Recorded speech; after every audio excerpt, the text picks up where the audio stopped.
from political institutions, legal institutions, religious institutions, to institutions of social class, familial values, and occupational specialization.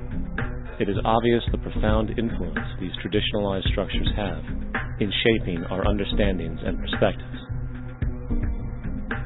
Yet, of all the social institutions we are born into, directed by, and conditioned upon, there seems to be no system as taken for granted and misunderstood as the monetary system. Taking on nearly religious proportions, the established monetary institution exists as one of the most unquestioned forms of faith there is. How money is created, the policies by which it is governed, and how it truly affects society are unregistered interests of the great majority of the population.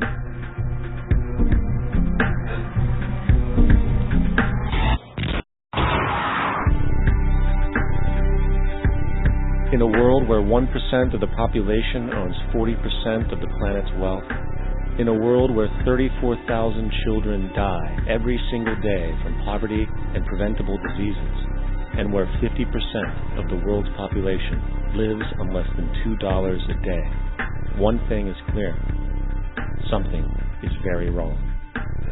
And whether we are aware of it or not, the lifeblood of all of our established institutions, and thus society itself, is money. Therefore, understanding this institution of monetary policy is critical to understanding why our lives are the way they are. Unfortunately, economics is often viewed with confusion and boredom.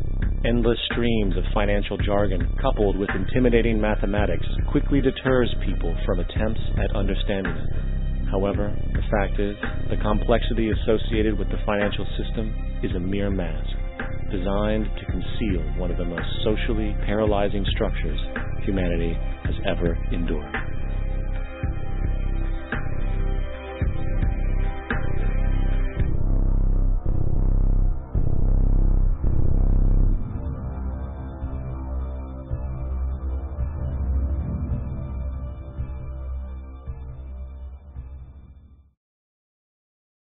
A number of years ago, the Central Bank of the United States, the Federal Reserve, produced a document entitled Modern Money Mechanics. This publication detailed the institutionalized practice of money creation as utilized by the Federal Reserve and the web of global commercial banks it supports. On the opening page, the document states its objective.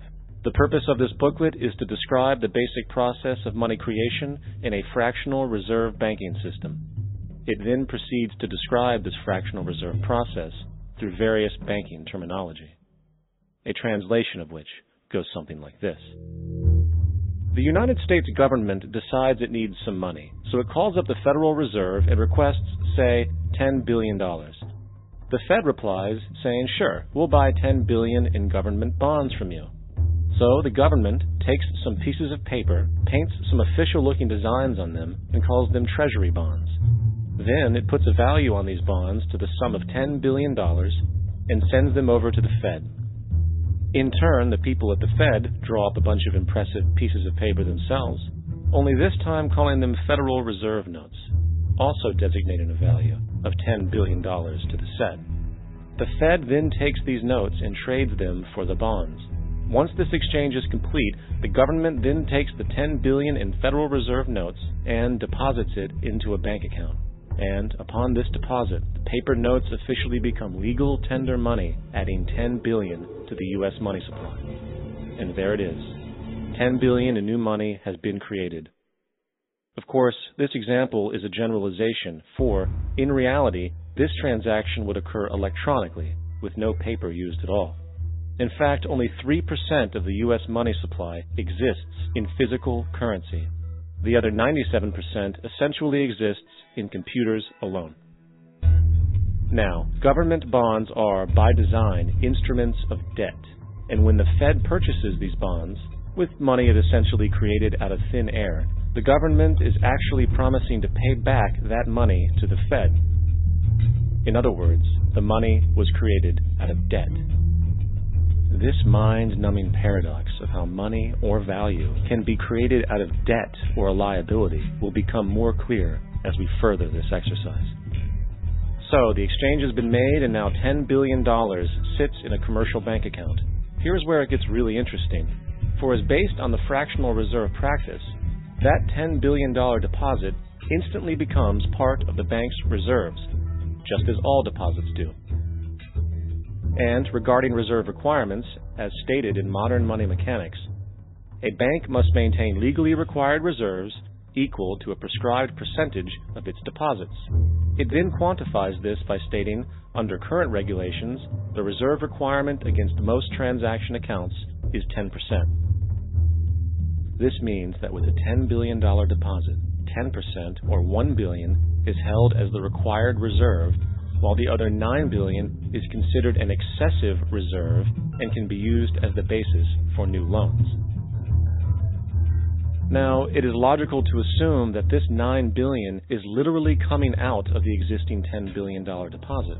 However, this is actually not the case. What really happens is that the $9 billion is simply created out of thin air on top of the existing $10 billion deposit. This is how the money supply is expanded. As stated in modern money mechanics, of course they, the banks, do not really pay out loans from the money they receive as deposits. If they did this, no additional money would be created. What they do when they make loans is to accept promissory notes, loan contracts, in exchange for credits, money, to the borrower's transaction accounts. In other words, the $9 billion can be created out of nothing simply because there is a demand for such a loan and that there is a $10 billion deposit to satisfy the reserve requirements. Now, let's assume that somebody walks into this bank and borrows the newly available $9 billion.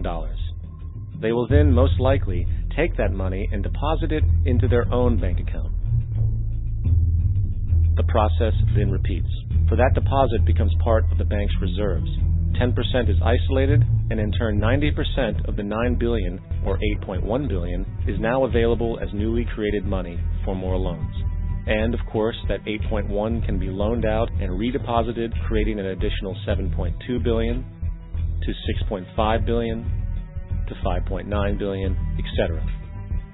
This deposit money creation loan cycle can technically go on to infinity. The average mathematical result is that about $90 billion can be created on top of the original $10 billion. In other words, for every deposit that ever occurs in the banking system, about 9 times that amount can be created out of thin air. Money jitters?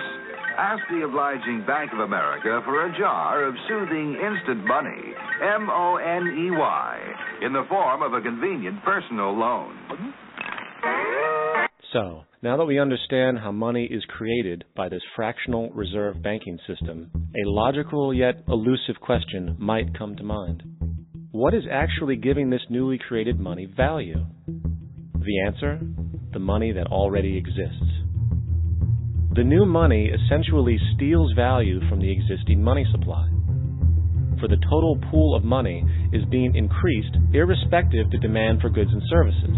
And as supply and demand finds equilibrium, prices rise, diminishing the purchasing power of each individual dollar. This is generally referred to as inflation, and inflation is essentially a hidden tax on the public. What is the advice that you generally get? And that is, inflate the currency. They don't say debase the currency. They don't say devalue the currency. They don't say cheat the people who are saved. They say lower the interest rates. The real deception is when we distort the value of money. When we create money out of thin air, we have no savings, yet there's so-called capital. So my question boils down to this. How in the world can we expect to solve the problems of inflation, that is, the increase in the supply of money, with more inflation? Of course, it can't. The fractional reserve system of monetary expansion is inherently inflationary. For the act of expanding the money supply, without there being a proportional expansion of goods and services in the economy, will always debase a currency. In fact, a quick glance at the historical values of the U.S. dollar versus the money supply reflects this point definitively, for the inverse relationship is obvious.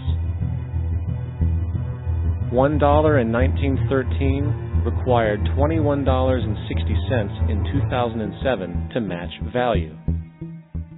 That is a 96% devaluation since the Federal Reserve came into existence. Now, if this reality of inherent and perpetual inflation seems absurd and economically self-defeating, hold that thought, for absurdity is an understatement in regard to how our financial system really operates. For in our financial system, money is debt, and debt is money. Here is a chart of the U.S. money supply from 1950 to 2006. Here is a chart of the U.S. national debt for the same period. How interesting it is that the trends are virtually the same. For the more money there is, the more debt there is. The more debt there is, the more money there is. To put it a different way, every single dollar in your wallet is owed to somebody by somebody. For remember, the only way the money can come into existence is from loans. Therefore, if everyone in the country were able to pay off all debts, including the government, there would not be $1 in circulation.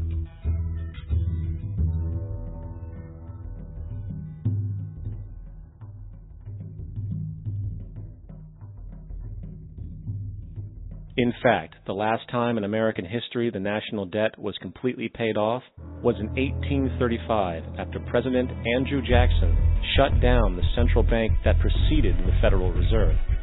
In fact, Jackson's entire political platform essentially revolved around his commitment to shut down the central bank, stating at one point, "The bold efforts the present bank has made to control the government are but premonitions of the fate that awaits the American people should they be deluded into a perpetuation of this institution or the establishment of another like it."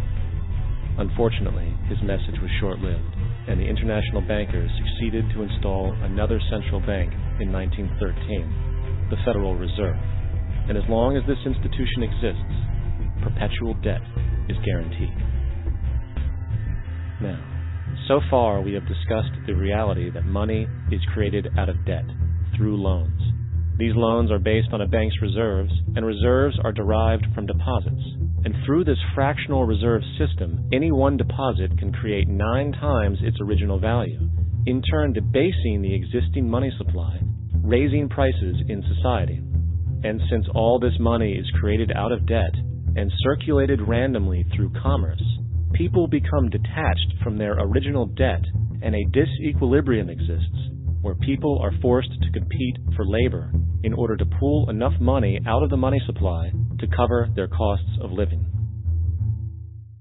As dysfunctional and backwards as all of this might seem, there is still one thing we have omitted from this equation. And it is this element of the structure which reveals the truly fraudulent nature of the system itself: the application of interest. When the government borrows money from the Fed, or when a person borrows money from a bank, it almost always has to be paid back with accrued interest. In other words, almost every single dollar that exists must be eventually returned to a bank with interest paid as well. But if all money is borrowed from the central bank and is expanded by commercial banks through loans, only what would be referred to as the principal is being created in the money supply. So then, where is the money to cover all of the interest that is charged? Nowhere. It doesn't exist. The ramifications of this are staggering, for the amount of money owed back to the banks will always exceed the amount of money that is available in circulation. This is why inflation is a constant in the economy, for new money is always needed to help cover the perpetual deficit built into the system, caused by the need to pay the interest. What this also means is that mathematically, defaults and bankruptcy are literally built into the system, and there will always be poor pockets of society that get the short end of the stick. An analogy would be a game of musical chairs, for once the music stops, somebody is left out to dry. And that's the point. It invariably transfers true wealth from the individual to the banks. For if you are unable to pay for your mortgage, they will take your property. This is particularly enraging when you realize that not only is such a default inevitable due to the fractional reserve practice, but also because of the fact that the money that the bank loaned to you didn't even legally exist in the first place. In 1969, there was a Minnesota court case involving a man named Jerome Daly, who was challenging the foreclosure of his home by the bank which provided the loan to purchase it. His argument was that the mortgage contract required both parties, being he and the bank, each put up a legitimate form of property for the exchange. In legal language, this is called consideration. Mr. Daly explained that the money was, in fact, not the property of the bank, for it was created out of nothing as soon as the loan agreement was signed. Remember what modern money mechanics stated about loans?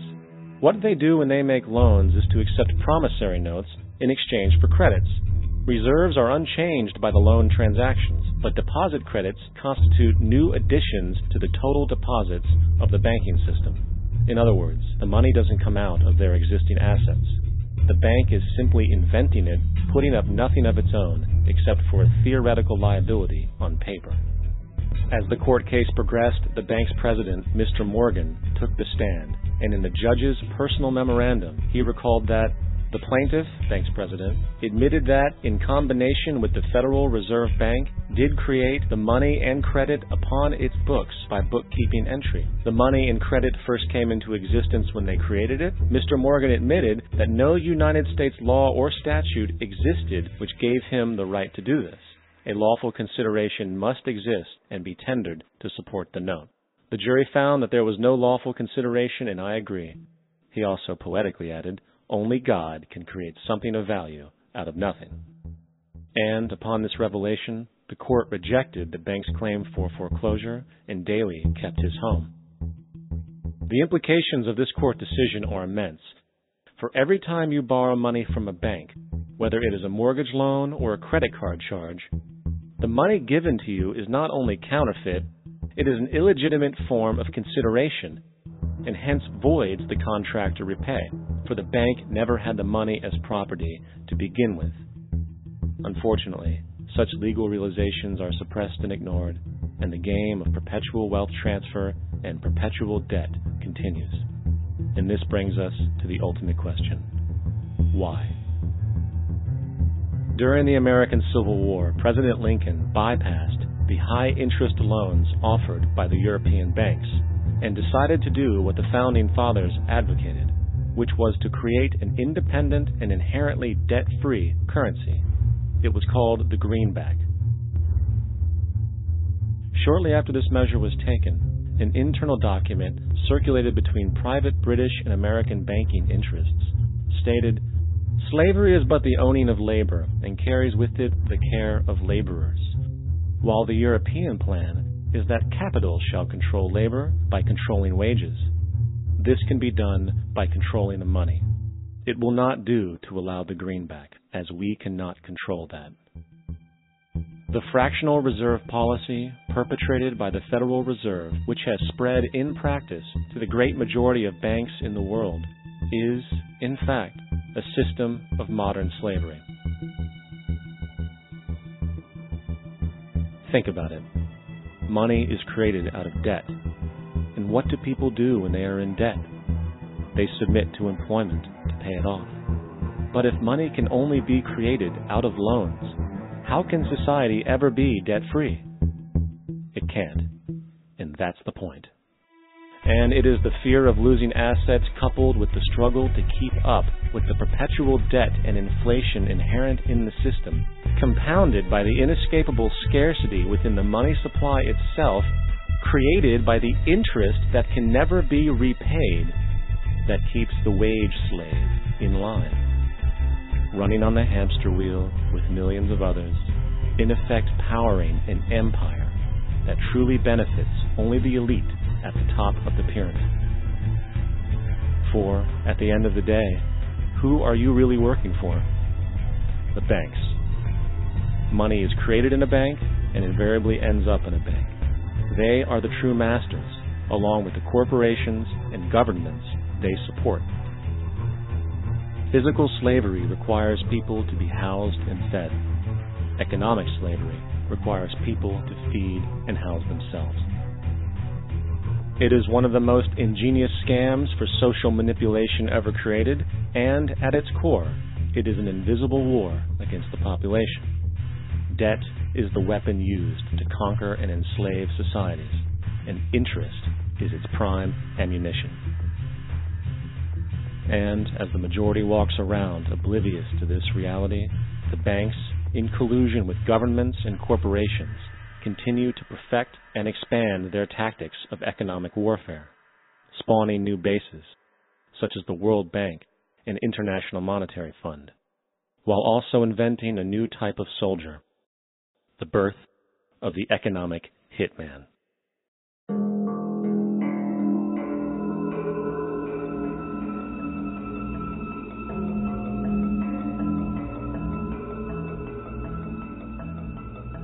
We economic hitmen really have been the ones responsible for creating this first truly global empire. And we work many different ways.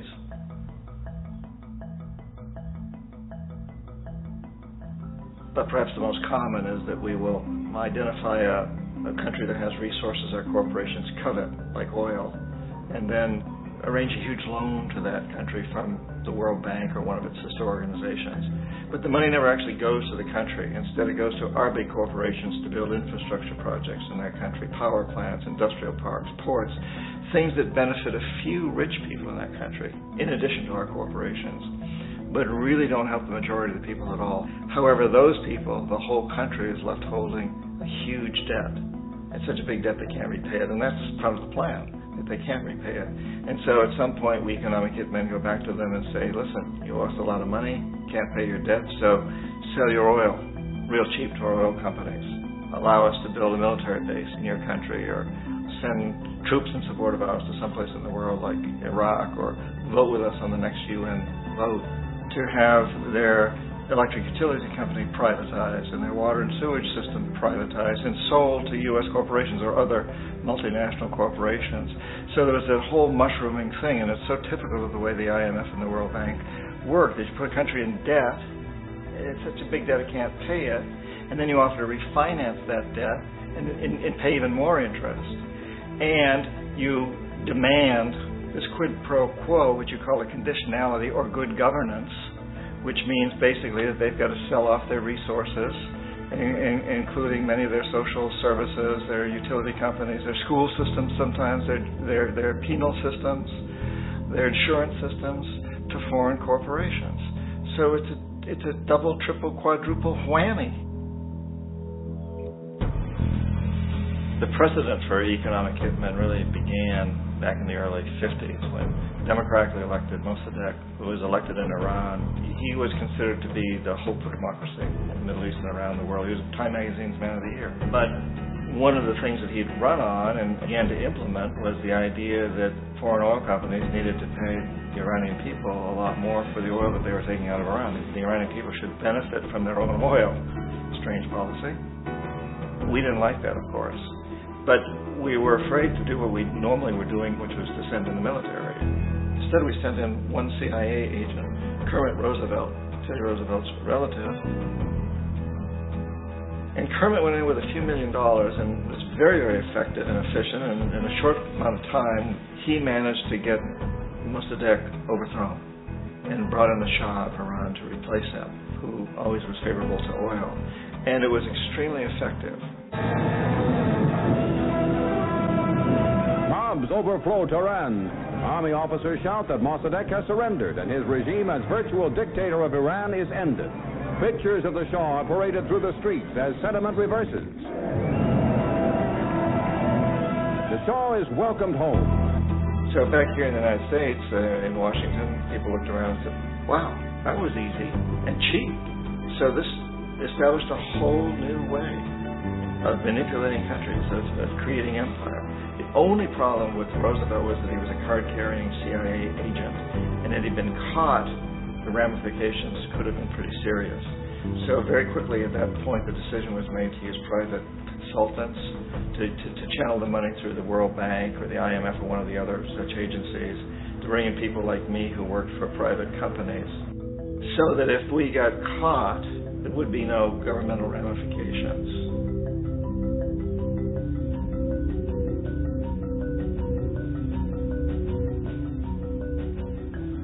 When Arbenz became president of Guatemala, the country was very much under the thumbs of United Fruit Company, the big international corporations. And Arbenz ran on this ticket that says, we want to get the land back to the people. And once he took power, he was implementing policies that would do exactly that, give land rights back to the people. United Fruit didn't like that very much. And so they hired a public relations firm, launched a huge campaign in the United States to convince the United States people, the citizens of the United States, and the press of the United States, and the Congress of the United States, that Arbenz was a Soviet puppet, and that if we allowed him to stay in power, the Soviets would have a foothold in this hemisphere. And that, at that point in time, was a huge fear on everybody's mind, the Red Terror, the Communist Terror. And so, to make a long story short, out of this public relations campaign came a commitment on the part of the CIA and the military to take this man out. And in fact, we did. We sent in planes, we sent in soldiers, we sent in jackals, we sent everything in to take him out, and did take him out. And as soon as he was removed from office, the new guy that took over after him basically reinstated everything to the big international corporations, including United Fruit.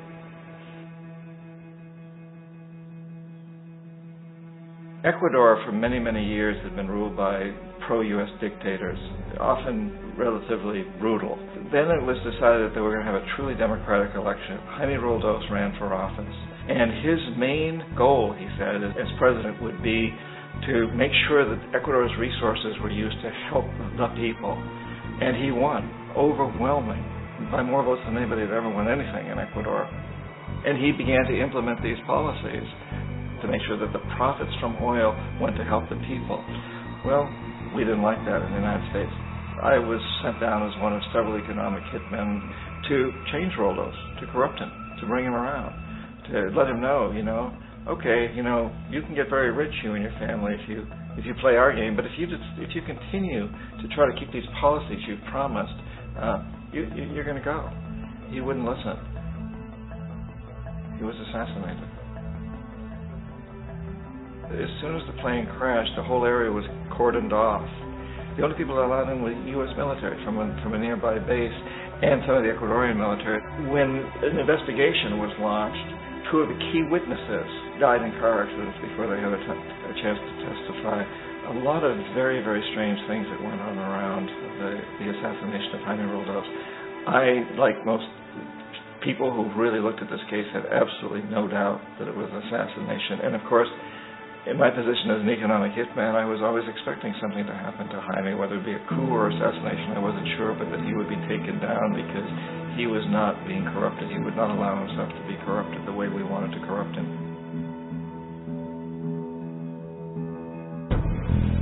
Omar Torrijos, president of Panama, was, one of my favorite people. I really, really liked him. He was very charismatic. He was a guy who really wanted to help his country. And when I tried to bribe him or corrupt him, he said, look, John, he called me Juanito. He said, look, Juanito, I don't need the money. What I really need is for my country to be treated fairly. I need for the United States to repay the debt that you owe my people for all the destruction you've done here. I need to be in a position where I can help other Latin American countries win their independence and be free of this terrible presence from the north that you people are exploiting us so badly. I need to have the Panama Canal back in the hands of the Panamanian people. That's what I want. And so, leave me alone. Don't try to bribe me. It was 1981. And in May, Jaime Roldos was assassinated. And Omar was very aware of this. Torrijos got his family together and he said, I'm probably next. But it's okay, because I've done what I came here to do. I've renegotiated the canal. The canal will now be in our hands. He just finished negotiating the treaty with Jimmy Carter.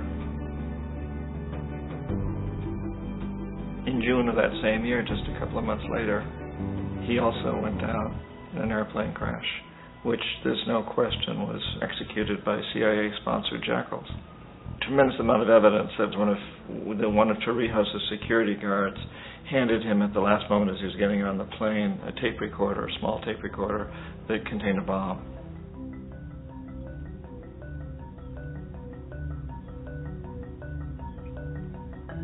It is interesting to me how this system has continued pretty much the same way for years and years and years, except the economic hitmen have got better and better and better. Then we come up with, very recently, what happened in Venezuela.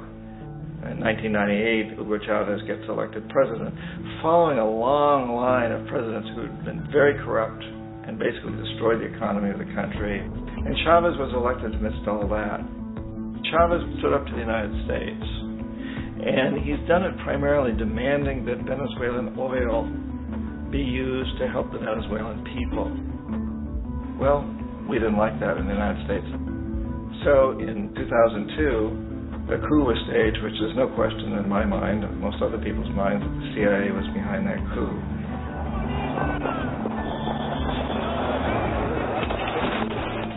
The way that coup was fomented was very reflective of what Kermit Roosevelt had done in Iran, of paying people to go out into the streets to riot, to protest, to say this Chavez is very unpopular. You know, if you can get a few thousand people to do that in television, can make it look like it's the whole country, and things start to mushroom. Except in the case of Chavez, he was smart enough, and the people were so strongly behind him that they overcame it, which was a phenomenal moment in the history of Latin America.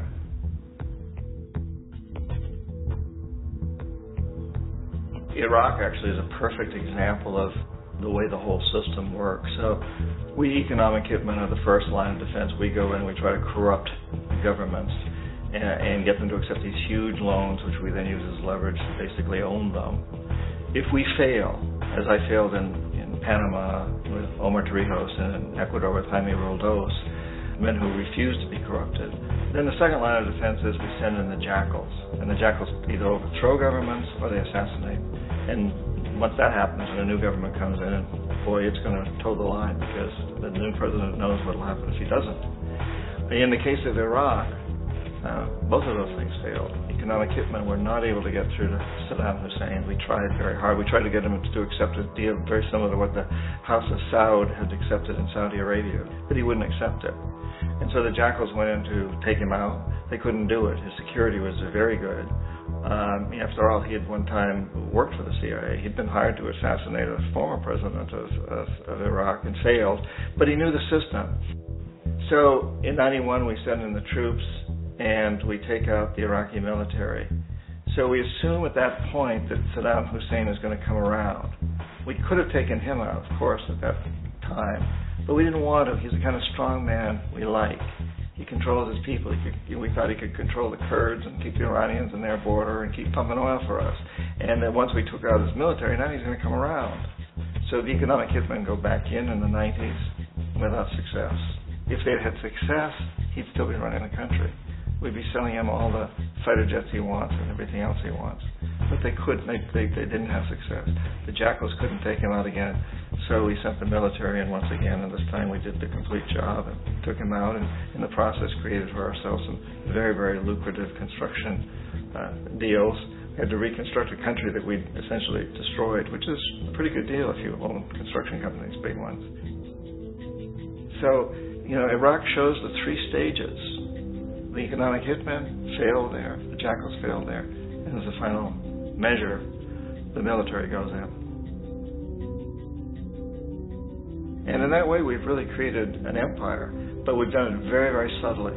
It's clandestine. All the empires of the past were built on the military, and everybody knew they were building them. So the British knew they were building them, the French, the Germans, the Romans, the Greeks, and they were proud of it. And they always had some excuse, like spreading civilization, spreading some religion, something like that. But they knew they were doing it.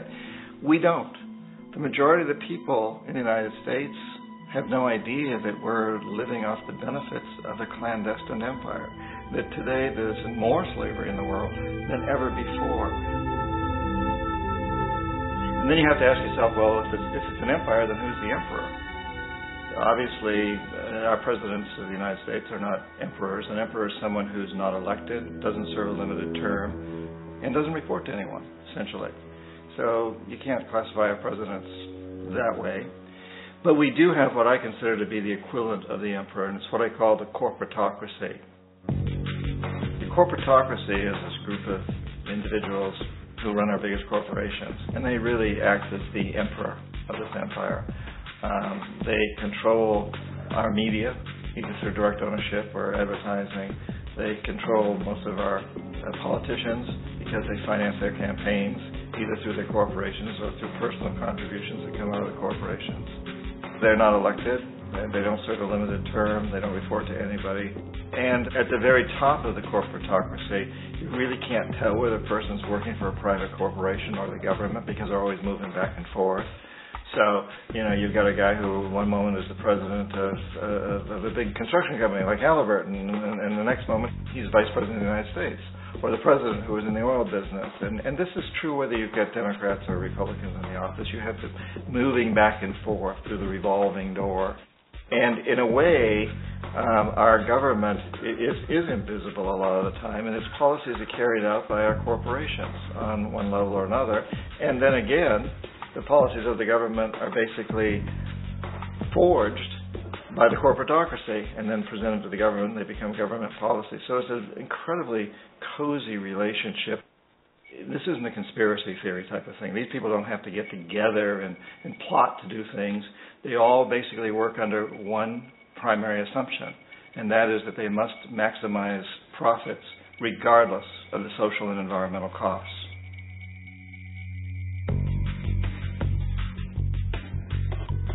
This process of manipulation by the corporatocracy through the use of debt, bribery, and political overthrow is called globalization.